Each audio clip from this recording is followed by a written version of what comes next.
Hello, quarantine. I don't know about you, but today's been a lot more than yesterday. Everybody has been on me since they woke up. I am much more anxious and much more stressed than usual, even despite the fact that I have less to do today, like less firm, hard deadlines than I usually do, and fewer things on my list. So, if that's what you feel, and you happen to be in a house as crowded as mine, with someone working at home and a whole bunch of little kids running around downstairs, which is wonderful and a blessing, and I'm grateful for it. But I am much more of an introvert than people realize. The back and forth and the constant mom, and interaction of it takes a lot out of me. And it takes a lot to replace it either once it's gone. So before I talk about the depression point, I'm going to come to the tip because I've been doing this several times today. It's something that we did for my son who is on the spectrum. When he would become overstimulated, we would put on a pair of noise canceling headphones. And the difference between headphones and earphones is that earphones transfer sound, headphones don't. They just block sound.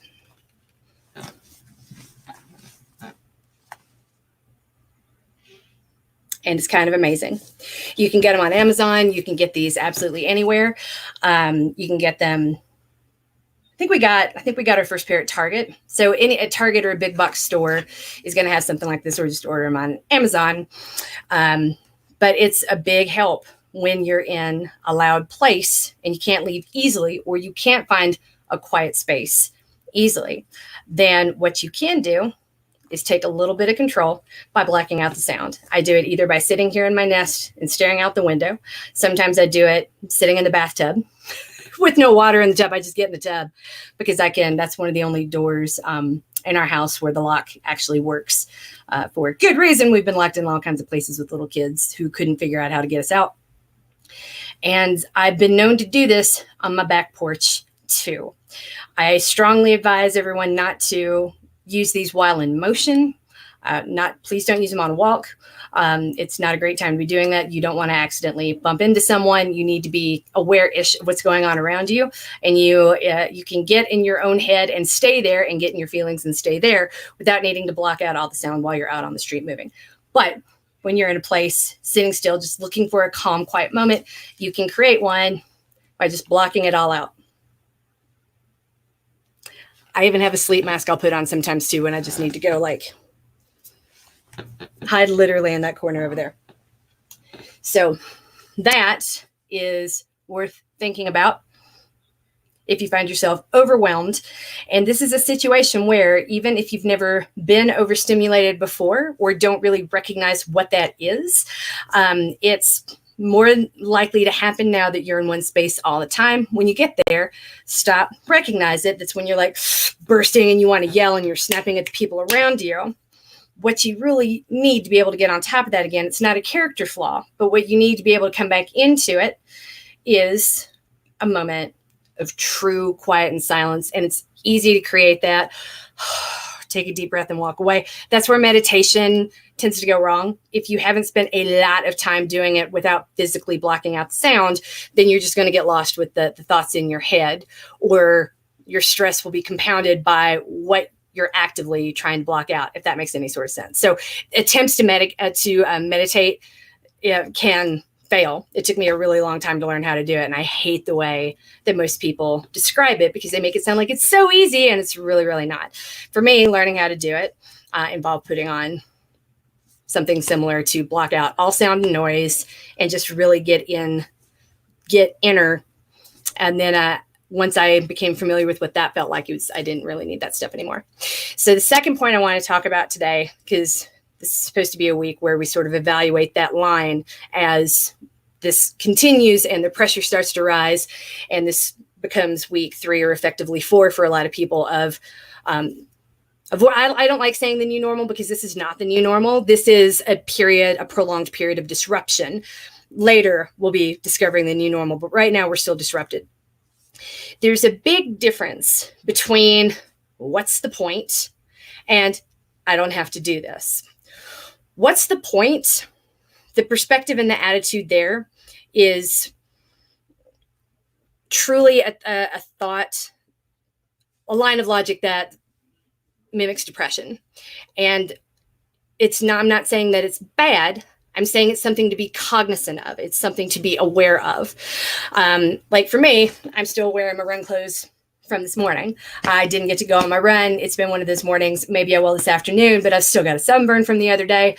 So how that's going to happen, I'm not really sure, but it's going to happen because I need that time. But in a time like this, when a day like this, when it's already afternoon, you still got stuff to do, everyone's being a lot, it's tempting to be like, well, what's the point? What's the point of sort of resigning yourself to something that you're not in love with? I don't have to do this is gleefully, voluntarily walking away from something that arguably doesn't need to be done, or maybe it does, but you're just actively, I'm not doing that, not right now. And there's a whole lot on our list for a lot of people. Anyone who's had to stay at home for a prolonged period of time with small children or taking care of adult humans, we learn that your standards lower very quickly. Maybe you don't. Maybe you skip putting on makeup in the morning. Maybe some of us stop drying our hair. But there are some things that you just don't have to do anymore. And at first, it's a little freeing. Like, I've got all this extra time. But then it starts to feel like I miss having somewhere to put makeup on to go. I miss wearing business clothes and feeling like I had something to do. So there's a fine line there. And so I would encourage you in those moments when you find yourself saying, what's the point? I mean, I could shower. What's the point? I'm not going anywhere. That's the depressive. Just be aware of it. Sit with that. Recognize what you're doing. Consider talking to somebody about it. Therapists are great. There are all kinds of hotlines that are opening up right now offering free help. But again, that perspective between what's the point, and I don't have to do this is huge. There are 3 things that I find to be anchoring for me emotionally that I discovered during my prolonged period as a stay-at-home parent. And one of them is making the bed. It's one that I do that every morning, no matter what. And it's not even like, as you can see, it's not even like a very well-made bed, but it's the point of pulling and straightening up the covers and putting the pillows where I want them to be. That process prevents me from getting back in the bed. It signals that I have other things to do to be in the bed. Because if all I want to do is crawl back in bed, that's a pretty good sign to me that that's depression kicking in, or I'm headed that way. And I need to be cognizant or be aware of those types of thoughts. It's not about beating yourself up for having them or trying to shame yourself out of them. It's about recognizing, hey, I'm having a really bad day. This sucks. I'm down. This is the 3rd day in a row. I am still down. I did the things I usually do to lift my spirits, and I am still down. Now what? That is the way I'm asking you to look at it. It's not about a character flaw. This is a big thing going on right now. It's a big situation. It's bigger than most of us. And if it's getting to you, that's not on you. It is on you, though, to take care of yourself as much as you possibly can, because you're coached and you're loved, and I see you and I see the burden that you're carrying. And I know that this isn't about you. It was never a judgment of you or an assessment of you. So in those moments, if you find yourself saying, what's the point? Stop and think, if this doesn't feel freeing, that you don't have to do this. If you're depressed, that you don't have to do this.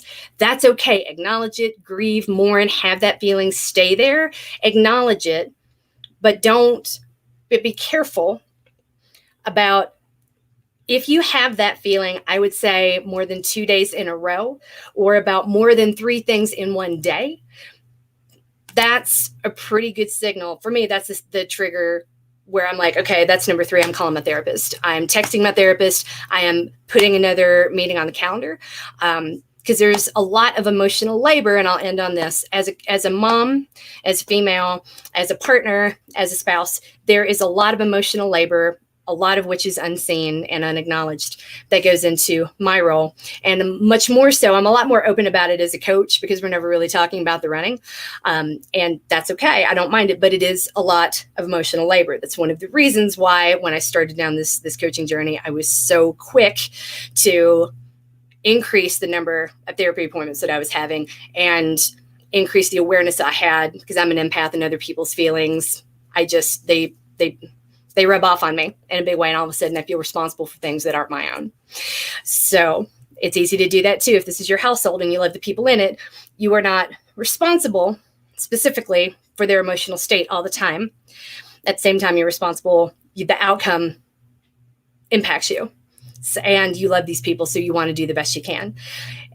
You can't do that if you're not taking care of yourself. And if no one else is highly likely to be counting the number of times that you are making the types of comments or the types of statements that are pretty clear signals of depression. What's the point? Training is never wasted. Showers are never wasted. Clean beds are never wasted. Fresh faces are never wasted. Maybe if you like putting on makeup and you want to keep doing that, great, do that. But if you aren't putting it on, if not putting it on makes you a little depressed, make an effort to put it on tomorrow. Find the thing, acknowledge it, sit with it, because we can still do a lot of the things that we were doing before. If that's going to help you lift your spirits a bit, go there. At the same time, there's no pressure to. So with the pressure removed, what do you choose to do? That can be a really lonely place too. And that's the conversation to have with a therapist, because it can easily get lost. All of these things I've been doing had no point. Not really. Not really. They did before. It's just lost now in this period of disruption. So figure out what you need one step at a time. Don't be afraid to ask for help. And don't ever be afraid to force your moment and shut the world out when you need it. You're coached. You're loved. If you are surviving this horrible day, even though it's gorgeous outside, you're winning at life.